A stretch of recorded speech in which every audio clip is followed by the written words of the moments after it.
All right, in this video we're going to go over upper cervical assessment.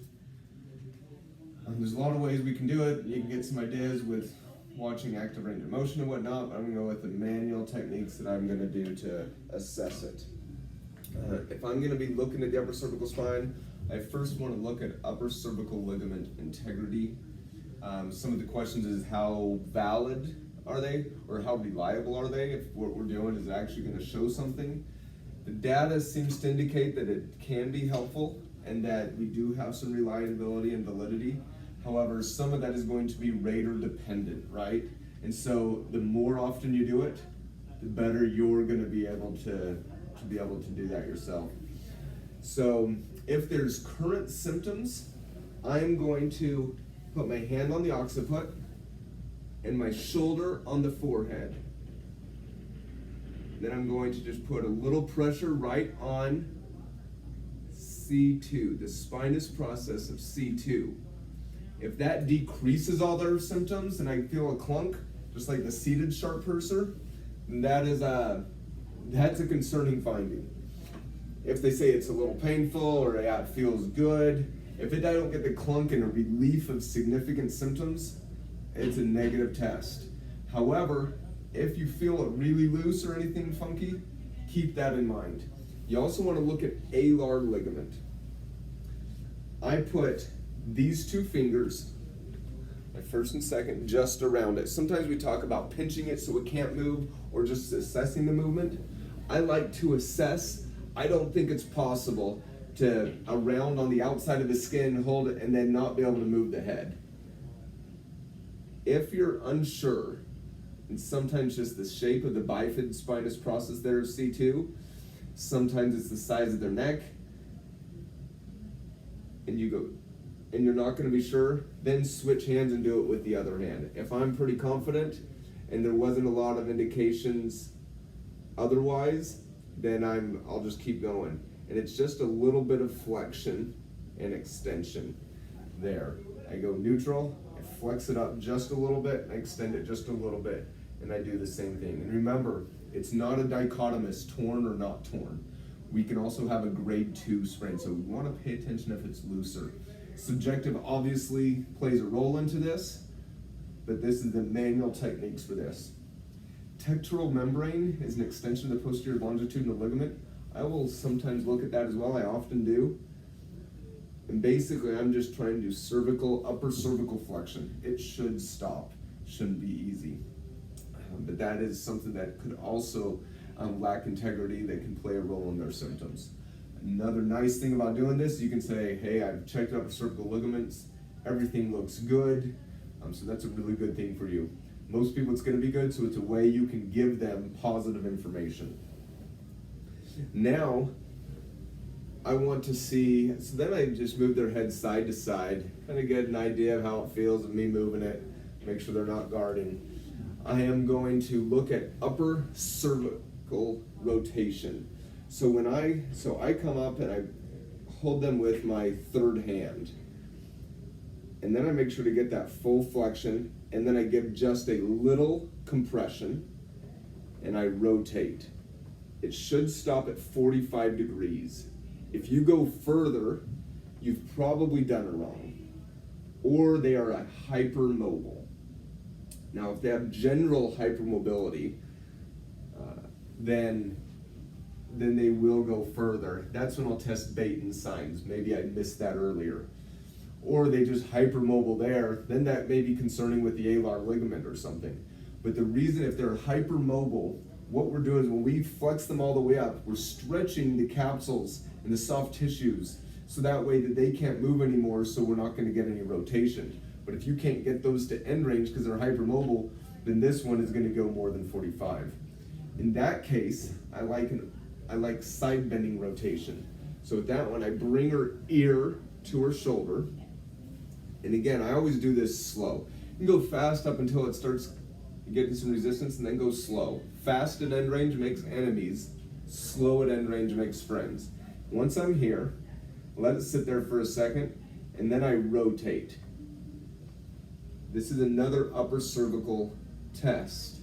This one is not nearly as well documented in the literature. I don't remember seeing it in the literature outside of a case report. But what it's doing is an osseous lock. So by going sideways, now the joints are closer together. What do they call that? When they're congruent joints, and so now they're not going to be able to rotate anymore or move anymore. So when you rotate, you're just getting the upper cervical, because C1, C2 doesn't have a side bending component.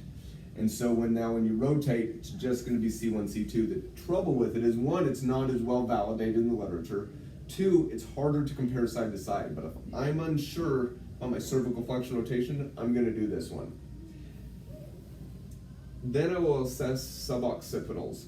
So what I do with that, this one is much more difficult to be reliable, but I'm going to rotate her just a little bit, and then I'm going to try to stretch the suboccipitals, which looks at the occipital-atlantal joint as well.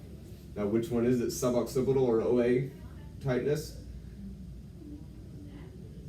Some of that depends on the age, some of it depends on the muscles tender. A lot of times it's going to be a little bit of both.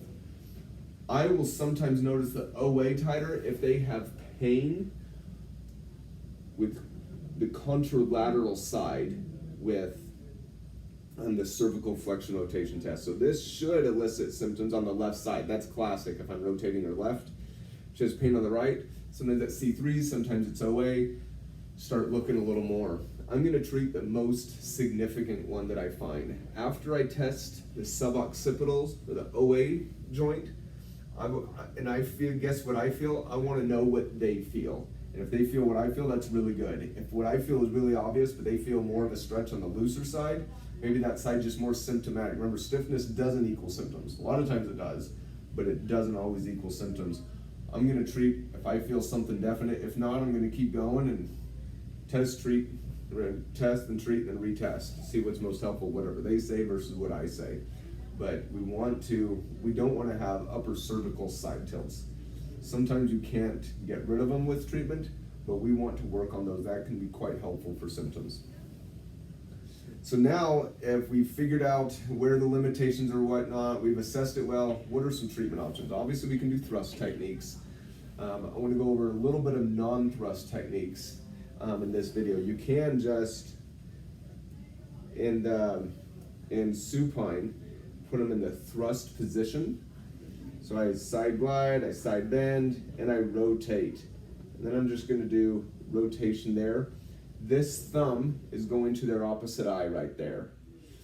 Watch this part of your hand. It's easy to put too much pressure on C1 with this one. It's very easy to put on too much pressure with C1. Once I get there, a lot of times I try to let go a little bit there. And if I can let up at least 20%, it feels a lot better. I do that both sides. OA, I can just stretch it the same position I was testing it in. I can do contract, relax with both of those. I can come up here and I can do rotation. I can do contract, relax. I can do repeated motions. I can have them go back and forth.